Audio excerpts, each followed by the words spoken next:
नमस्कार। आज बात करते हैं भारत की अर्थव्यवस्था से जुड़ी एक ऐसी दुविधा की जो दिन ब दिन और गहरी होती जा रही है, और वो है विदेशी व्यापार पर हमारी निर्भरता। ये सिर्फ आंकड़ों का खेल नहीं है, बल्कि ये देश की आर्थिक सुरक्षा और भविष्य से जुड़ा एक बहुत ही गंभीर मुद्दा है। तो सवाल ये उठता है कि आखिर ये निर्भरता इतनी बड़ी चिंता का सबब क्यों बन गई है? क्या ये सिर्फ खरीदने और बेचने का मामला है या इसके पीछे कोई बड़ा खतरा छुपा हुआ है? चलिए इस पहेली को सुलझाते हैं और इसके हर पहलू को समझने की कोशिश करते हैं। सबसे पहले जरा इस आंकड़े पर गौर कीजिए, 27.35 बिलियन डॉलर। ये भारत का सिर्फ एक महीने का यानी जुलाई 2025 का व्यापार घाटा है। ये आंकड़ा हमें समस्या कितनी गंभीर है इसका पहला अंदाजा देता है।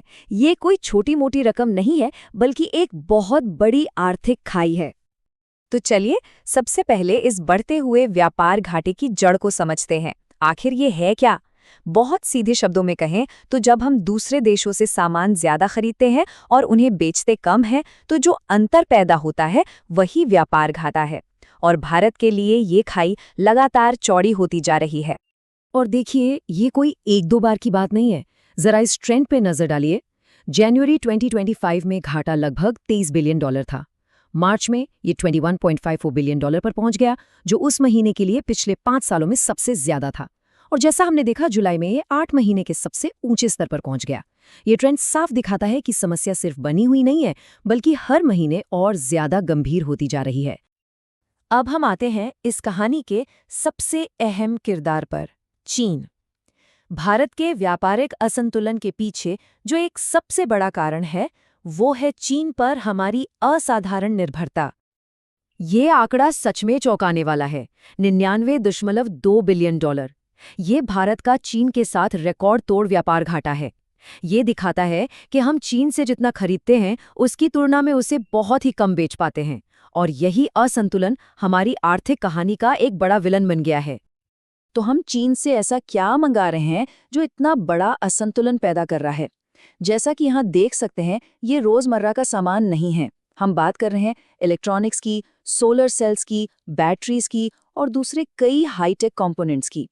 ये वो चीजें हैं जो आज की डिजिटल और ग्रीन इकोनॉमी की रीढ़ की हड्डी हैं। और इसीलिए एक्सपर्ट्स इसे सिर्फ एक व्यापारिक घाटा नहीं मानते।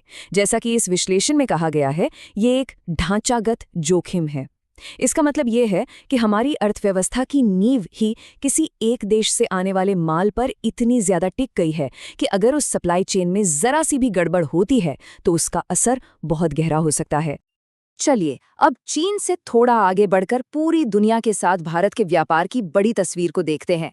यहाँ भी इंपोर्ट और एक्सपोर्ट के बीच एक बड़ा असंतुलन साफ दिखाई देता है।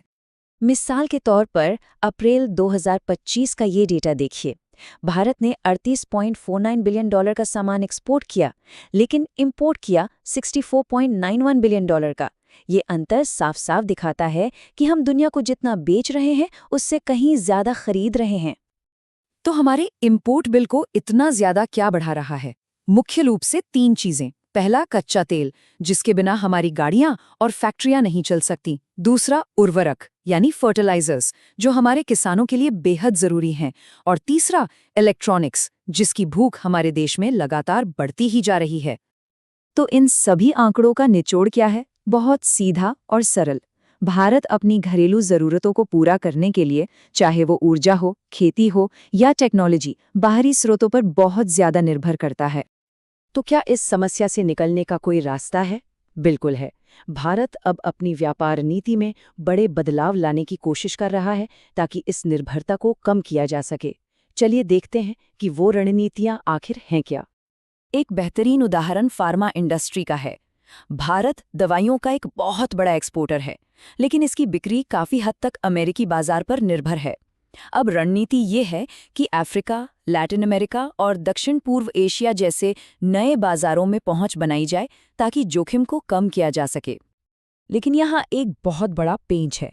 दवाइयाँ बनाने के लिए जो कच्चा माल लगता है, उसका 60% से भी ज्यादा हिस्सा चीन से आता है। तो भले ही हम बेचने के लिए नए बाजार ढूंढ लें, लेकिन बनाने के लिए हम अभी भी चीन पर ही निर्भर हैं। ये एक बहुत बड़ी चुनौती है। इसके अलावा कुछ और बड़े रणनीतिक बदलाव भी हो रहे हैं। दूसरे देशों द्वारा लगाए जा सकने वाले टैक्स या टैरिफ से बचने के लिए नए अंतर्राष्ट्रीय बाजार विकसित किए जा रहे हैं। साथ ही व्यापार के लिए अमेरिकी डॉलर पर निर्भरता घटाने पर भी काम हो रहा है। और शायद सबसे ज़रूरी बात ये कि अब व्यापार नीति को सिर्फ आर्थिक लेनदेन के तौर पर नहीं देखा जा रहा, बल्कि इसे भारत की विदेश नीति का एक शक्तिशाली हथियार माना जा रहा है। तो इन सब कोशिशों के बाद सवाल ये है कि आगे का रास्ता क्या है?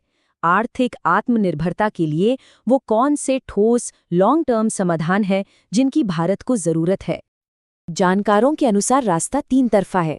पहला, हमें मेड इन इंडिया को सिर्फ एक नारा नहीं बल्कि एक हकीकत बनाना होगा और देश के अंदर ही उत्पादन क्षमता को बढ़ाना होगा। दूसरा, हमें अपनी सप्लाई चेन को डाइवर्सिफाई करना होगा, यानी एक ही देश पर निर्भर रहने की गलती से बचना होगा। और तीसरा, इंपोर्ट और एक्सपोर्ट की नीतियों में एक ऐसा संतुलन बनाना होगा जो देश के हितों की रक्षा करे। और अंत में हम इसी बड़े सवाल के साथ इस विश्लेषण को समाप्त करते हैं। क्या भारत इन चुनौतियों से पार पाकर सही मायनों में आर्थिक आत्मनिर्भरता हासिल कर पाएगा? इसका जवाब भविष्य की नीतियों और उनके जमीनी स्तर पर अमल होने पर ही निर्भर करेगा।